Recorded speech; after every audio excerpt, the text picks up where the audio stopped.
There's hundreds of Disney films out there, and I love Disney. Well, you know, we have a love-hate relationship lately, but I still love them for what they're worth.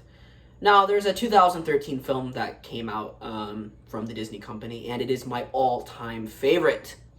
Can you guess what it is? Well, from the thumbnail, well, you already know what it is. Saving Mr. Banks. This is actually my personal favorite Disney film of all time. I don't care how accurate it is to the source material. It's not very accurate in some aspects. Mrs. Travers in real life never really enjoyed Mary Poppins, the film, from what I could tell. But in the movie itself, it's for entertainment. It's to really pull at your heartstrings, and it did the job well. For what the movie is, I think it's fantastic. Now, of course, it does have some problems, and I'll get into that eventually, but Saving Mr. Banks came out during a time where I was going through a lot. I was 13 years old, dealing with an alcoholic father, and in the film, there's an alcoholic father who, unfortunately, is losing his life to drinking. Eventually, he does die, and his family buries him at a young age. And back then, when I saw the movie in the theaters, I actually cried when watching him slowly descend into death. It was hard because my father was the same as this man. And I had this feeling in the back of my head that maybe my dad could end up just like him. And what do you know? In 2017, my father passed away from drinking alcohol.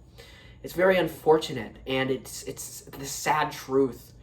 But I was there. I saw what happened. I've dealt with it, and I watched it happen. But Saving Mr. Banks is a fantastic film. Walt Disney is my personal icon ever since I was a kid. I adore the man. I think he was fantastic. Tom Hanks may not be the most amazing Walt Disney. I mean, he may not look like him, he may not sound like him, but I think the point is that he gives the spirit of Walt Disney. His spirit comes out. What Walt had is what Tom has, and I think he does an excellent job conveying the spirit of Walt, the love from Walt, but also kind of the toughness found in Mr. Disney himself.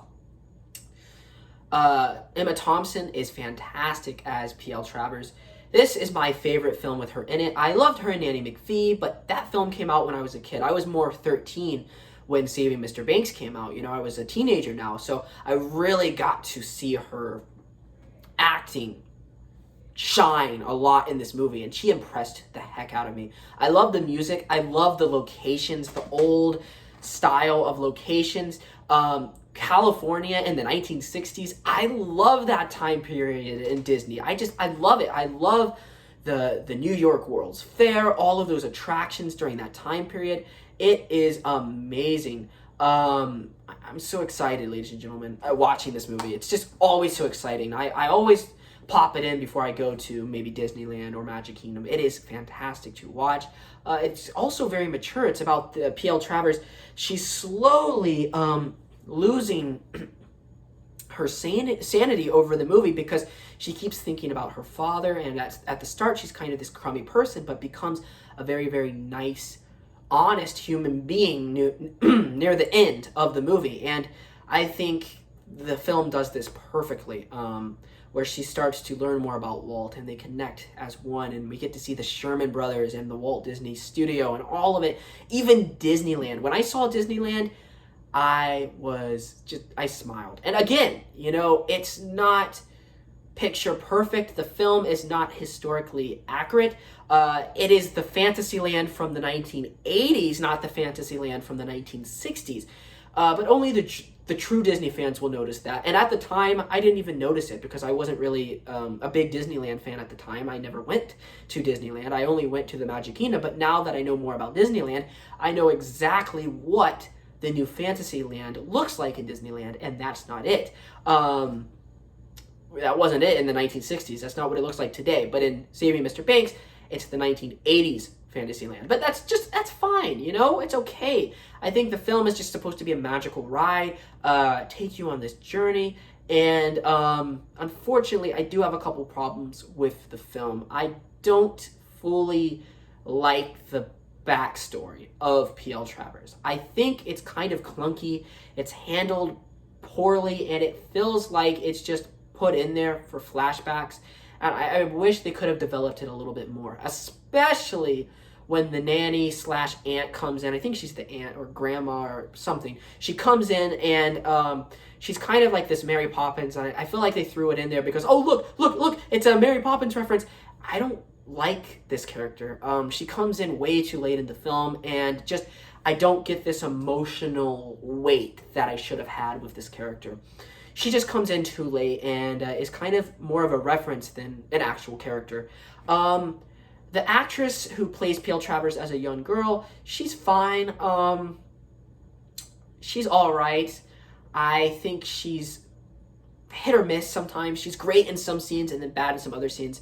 And the movie does get overly dark, which is great, but comes off as kind of a horror film sometimes. When the mother nearly commits suicide, it gets pretty intense. But I just wish they could have developed the backstory a little bit more. It's kind of just left in this light where it could have had more exploration. However, I still really do like it. Colin Farrell does an excellent job as this alcoholic who slowly dies. And I do like the scenes with him and his daughter. Those are the best scenes. But the other moments, could have been better. Now, the film really shines with this character. I think his name's Bert. He is the limo driver. P.L. Travers' limo driver. They have an excellent storyline together. Great chemistry between Emma Thompson and Paul something. I forgot his last name. But he is awesome in this film. They are great together. And this sad story about his daughter is fantastic. And it really links who P.L. Travers is and what Walt Disney is. I think that is fantastic. The music, like I said before, is great. All of the Disney references are top notch. You really get this feel for that old style. They tried to make it feel like Disneyland in the 1960s as much as possible. I mean, of course, they couldn't capture it down to the last detail, but they tried. And I think this film is fantastic. However, I do have another problem, is where she flies back to London. I feel like the film slows down just a tiny bit. However, it picks up again for the premiere, and the premiere, when she watches Mary Poppins, is fantastic. I love Saving Mr. Banks. It is a flawed film. It's not flawless. It's not the greatest movie in the world, but it's my personal favorite Disney movie. I love this movie. I just enjoyed watching it, and I enjoy watching it every time. I don't get that same punch that I got when I saw it the first time, because the father slowly died. Back then, my dad was still alive, and I was just thinking of maybe he could die. But he's dead now. He's been dead for 3 years. And now I don't really get that emotional punch anymore, because I kind of dealt with that. I've been there. I've done that. I've dealt with it. But the film, nevertheless, still packs a lot of punches. And I always cry at the end where she turns up for the premiere. I think Saving Mr. Banks is a really, really great Disney film, and is a very underrated Disney film. I think everyone should watch it. It is fantastic. All the actors and actresses do a fantastic job. So I hope you enjoyed the video. Leave a like, comment down below, subscribe, do whatever the heck you would like to do, and goodbye. Bye, everyone!